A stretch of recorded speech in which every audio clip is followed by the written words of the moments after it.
Good morning. Welcome to church on this, the third after Easter, fourth of Easter. Who can remember these days?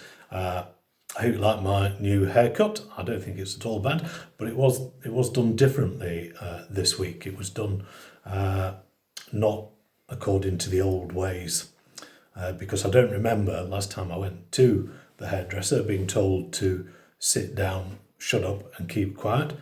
I don't remember that I got into trouble for even twitching and got a cuff round the head if I so much as turned my head in the direction. I don't also remember that the hairdresser laughed at my bald spot quite so much last time I was there. But this is different because, of course, it was somebody very close indeed to me who did the hair cutting. And there are some advantages. It was free, and also it was great fun. We laughed a lot. So in the midst of a lockdown, some community, some togetherness, some human contact is what lots of people would really want. And it was that community, togetherness and contact that struck me when I read today's readings, and the first which was from the Acts of the Apostles and the description of the extraordinary church that grew up in Jerusalem after Jesus ascended to heaven and the church was left on its own. And it was a very powerful church, a church that had fellowship, a church that studied, a church that worshipped, a church that followed Jesus' teachings, and a church that remarkably cared for those members of society that were not being cared for before. And the members of the church made great personal sacrifices to make sure that people didn't starve, the ill were looked after, and especially those who lived on their own and had nobody to look after them. So quite a lesson for us in this lockdown period, a different life. And that's the message of the gospel as well. Today's gospel is Jesus, the Good Shepherd. I am the Good Shepherd, and my sheep know me and follow me. And what does Jesus promise to them? He promises to them life in its fullness, or as the Greek says, life in its abundance, more life than you can handle, more life than you can deal with.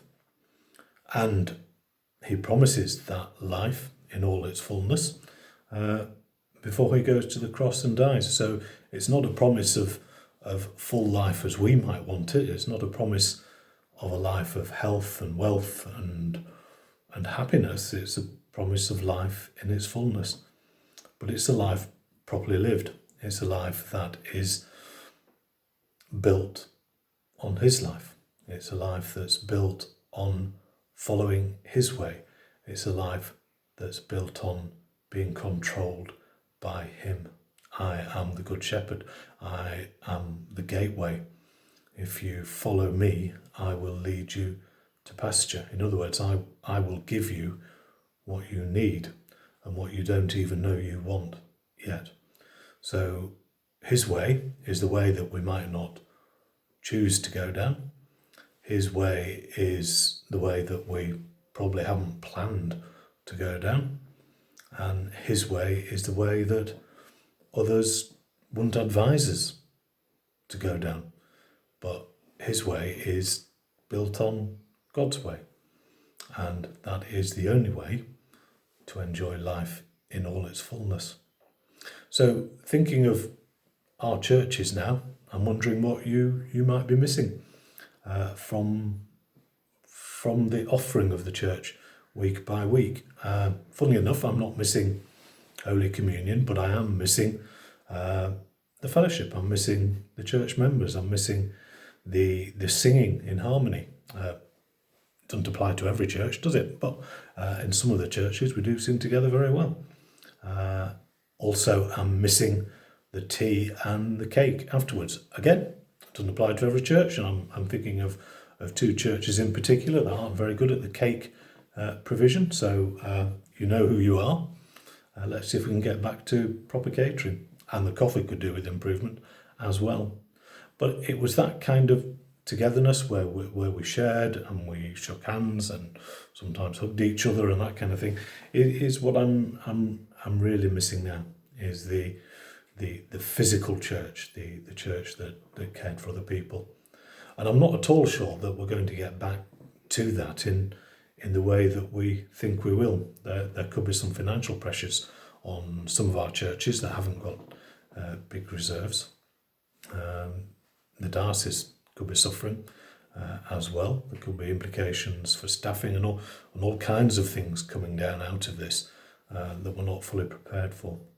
But I do know one thing, that we've still got to try and live that life in all its fullness. We've got to follow that promise to life in abundance in our communities. And I'm particularly concerned that there could be people in our villages who aren't saying anything, but could be suffering badly from isolation, from financial pressures, or from illness. And it is the church's job to do what other agencies won't do or can't do. And we need to know about those people whom we can try to help, who need our help the most, and offering them life in all its fullness. Well, if you want proper worship, then you can go to the Diocese of Blackburn website this morning, and I think it's the Bishop of Blackburn, Bishop Julian, who's leading worship there. You can go to our friends in Hornby, these 4 parishes, and Michael will be streaming live worship from the vicarage very soon. And next week I'll be doing the sermon for him as well. So next week will be slightly different. It'll be Michael and I together as far as we can, and we'd welcome you to join us then. Also, I hope you have a good week this week. Please let us know if you know of those who might need help and care, and please let us know if we can contact them. God bless you all. I hope you have a good week which has life in all its fullness every day. Amen.